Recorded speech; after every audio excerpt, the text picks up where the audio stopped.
Je m'appelle Bala Diatta, je suis étudiant à l'UVS. Bon, je vais m'exprimer en wolof. Bon, ñun daal lu ñu naqari daal mooy dañ ñoo defar non éligible si ENO bi te inscription yi bu mu commencé dañ ñoo ne étudiant bu nekk da nga war a inscrire 25500. J'espère que ñi fi taxaw ñëpp inscrire nañ ñëpp 25000 mu leer nañ ñu ne dañuy def cours transversaux on a accepté ñu def suñuy cours transversaux ba ay problème dikk mooy problème Adji Sarr Ousmane Sonko gars yi annulé cours yi ba pare dañuy envoyé ay mail si suñuy téléphone te Sénégal ñëpp xam nañ nu mu demee xamal sa bopp mais bul xam sa morom am na ñoo xam ni sax amuñu sax téléphone Android pour recevoir des mails am na ñoo xam ni sax waaw pour ñu jënd connexion sax problème la wala seen ndekki problème la comprendre ngeen léegi ñun loolu yëpp ñoom teniruñu ko compte dañoo ñëw ne non ku deful cours duñ la jox sa machine.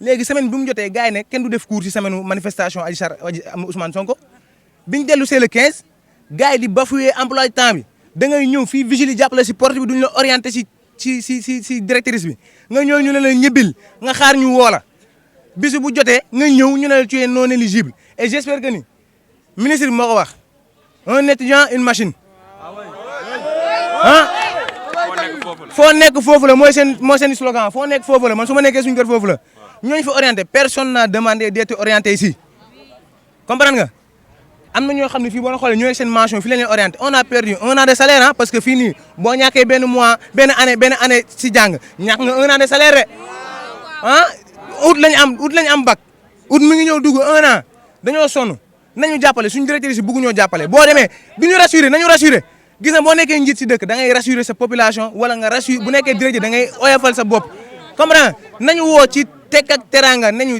sama gars yi def leen ndànk-ndànk dinañ leen traité mais da ngay ñëw commencé féetil yow nga am 4300 étudiants xaw ma nga commandé 2800 machines ñu ñëw waxaw ma mu ne fii nii 2800 machines moo fi nekk pour 2800 étudiants or que directrice bee ko wax or que on a 4150 étudiants nga commandé 2800 machines en guise de quoi léegi les 1000 et quelques on les sacrifie comme ça ñun nag dañoo décidé duñu P7 duñu P5 duñu P6 fii étudiant bu fi nekk P8 par la force da nga jot sa machine ñun nag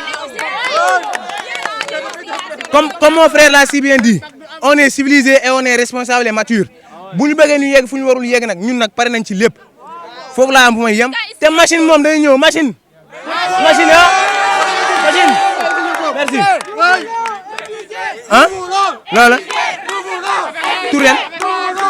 tur man cours yi si machine lañ koy defee dañ lay jox machine nga mën a def sa cours bu ñu joxul machine doo def cours doo jàng am na ñoo xam ne simple lañ yore noo defee cours bu ñu jëlee suñu machine ñu jàng alhamdulilah dañuy dem jàngi am suñu avenir parce que ñun suñu avenir moo nekk en jeu ak suñu avenir ñu ñëw août mooy bac bi suñu rakk yi ñu ngi def bac bu ñu ñëwee fii la ñuy fekkaat bu ñu joxul nañ yegg fu ñu warul yegg dinañ dem ba bés kanam ñu jox. salaamaaleykum maa ngi leen di nuyu maa ngi tudd Aïssatou Faye étudiante à l'UVS promo 8 mais ñun suñu problème mooy ñun étudiants lañ comme yeneen étudiants yëpp dañoo war a droit yi ñu jox yeneen étudiants yi dañu koo war a jox ba école tijjee ba léegi presque 10 mois ñu ngi nii toog nañ commencé wuñ jàng te yeneen université yi commencé nañ jàng dañoo war a jox suñuy droit ñun ñëpp ay étudiants lañ ñëpp lañu waroon éligible ñëpp a waroon éligible ndax ministre ba muy wax si ay kàddoom dafa ne machine yi ñëw na te pour étudiants yëpp la kon dañoo war a jox étudiants yëpp seen i machine tey fii pour nga jàngee fi pour nga am foog nga am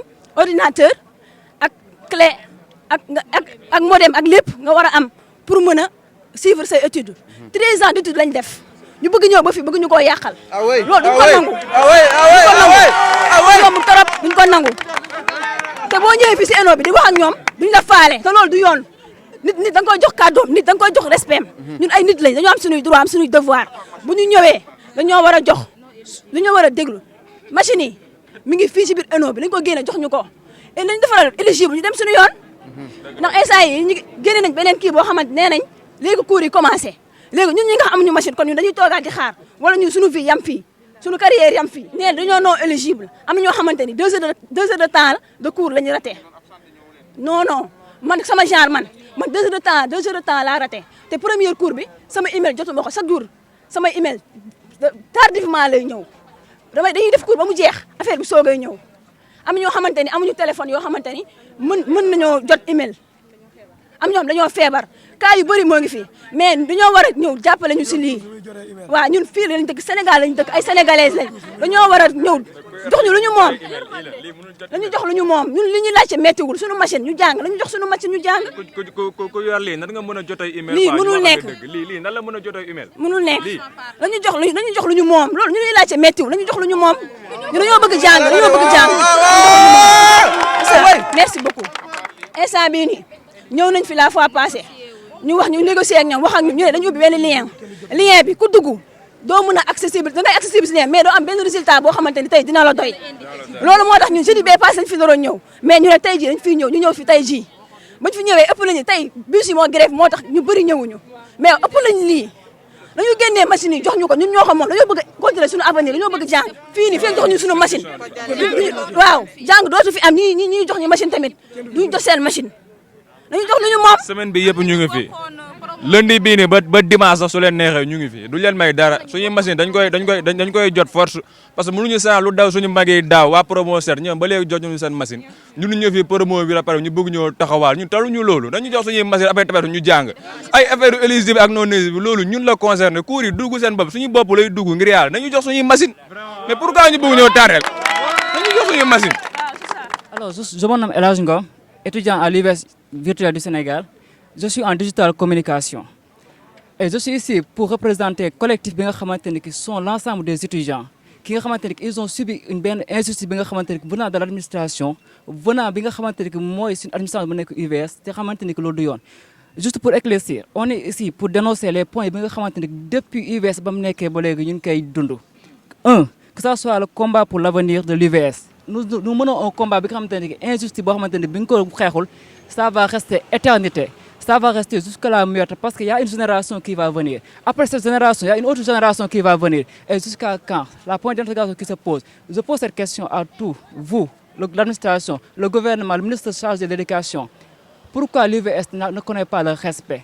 Pourquoi nous sommes comme nous sommes UGB? Ok. Deuxième point, je complète avec l'incompétence de l'administration. Nous avons retrouvé que notre administration est incompétente. Pourquoi? Parce qu'on ne peut pas concevoir que nous sommes des étudiants de l'UVS virtuel du Sénégal. On ne peut pas concevoir que nous sommes appelés à étudier en virtuel, alors que nous ne disposons pas des matériels pour travailler. Il y a certains élèves qui sont ici, qui n'ont pas de cellulaire pour consulter leur email, et d'autres qui n'ont pas l'accès à la connexion Internet, et d'autres qui sont à des villages après reculés de Dakar, qui n'ont même pas le réseau fiable pour vérifier leurs emails. Et imaginez encore un troisième point qui se pose. Le ministre a dit, un étudiant une machine. Mais ici, est-ce que vous tous vous avez des machines? Est-ce que vous tous vous avez des portables capables de recevoir des emails? C'est ce que nous dénonçons aujourd'hui vis-à-vis du ministre chargé de l'éducation supérieure. Est-ce que nous dénonçons aussi à l'administration qui refuse de nous recevoir depuis ce matin? Est-ce que nous dénonçons depuis 11 mois de vacances, alors que les UGB, UADB et autres, ils ont fait le premier semestre. Jusqu'à présent, nous ne sommes pas reconnus au niveau de l'État. Nous ne sommes pas sûrs. Est-ce que nous sommes des étudiants? Nous ne savons pas est-ce que nous sommes des chômeurs. Ou bien nous ne savons pas est-ce que nous sommes des talibés ou des chômeurs à la rue.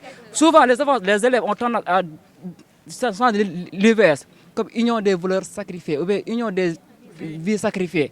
Pourquoi? Vous, est-ce que vous avez reçu votre outil de travail? La question qui se pose, parmi tant d'autres, et une question qui se pose. Les emails non reçus. Jusqu'à présent, il y a des étudiants qui n'ont pas reçu leur email. Jusqu'à présent, il y a des étudiants, depuis le 15, n'ont pas synchronisé leur email pour recevoir les emails. À qui la faute? Et on dit, Université virtuelle du Sénégal, l'administration ne dispose pas les moyens pour faire une communication fiable. L'administration ne dispose pas d'une équipe pour transmettre les emails tant qu'il le faut. Il nous faut avec des enfants de webinaire. On n'en a pas besoin les conférences de webinaire. On a besoin les importants sorties. On a besoin les élèves travailler. On a besoin de savoir à quand est-ce que nous commençons les cours normalement. Et le cinquième point qui se pose, les règlements bafoués. Est-ce qu'ici un élève ou bien un étudiant peut me dire quels sont les 10 règlements de l'UVS? Personne ne le connaît. Ni le président du Bénin, ni les étudiants de la promo 5, 6, 7, personne ne connaît les règlements de l'UVS. Et y compris, on ne peut pas étudier sans savoir les règlements de l'UVS. On ne peut pas étudier sans savoir comment se déroule l'UVS. Alors, il faudra que nous avons des dispositifs. Il faudra que l'UVS sache que nous sommes des étudiants reconnus comme UCAR, comme UGB, comme IADB. Et 11 mois sans faire cours. 11 mois sans faire cours. C'est honte pour un Sénégal qui est en voie de développement. C'est honte pour un Sénégal qui est en voie d'émergence. Et on parle de plan PSE, plan Sénégal émergent, mais plutôt un plan Sénégal énervant, parce que nous sommes tous énervés, avec nos banderons rouges. Les gars, nous réclamons aujourd'hui, devant vous tous, le peuple sénégalais et au monde international, nous réclamons nos outils de travail et nous réclamons sans négociation l'éligibilité de tous les étudiants. Sans négociation, on ne négocie pas avec l'administration, on ne négocie pas avec le ministère de l'enseignement supérieur, on ne négocie pas avec FENEF, on ne négocie pas avec Beno. Nous exigeons aujourd'hui, maintenant, immédiatement, l'éligibilité pour tous les étudiants, que ce soit au niveau de Dakar, Kaolack et autres. Pas de plus. Merci.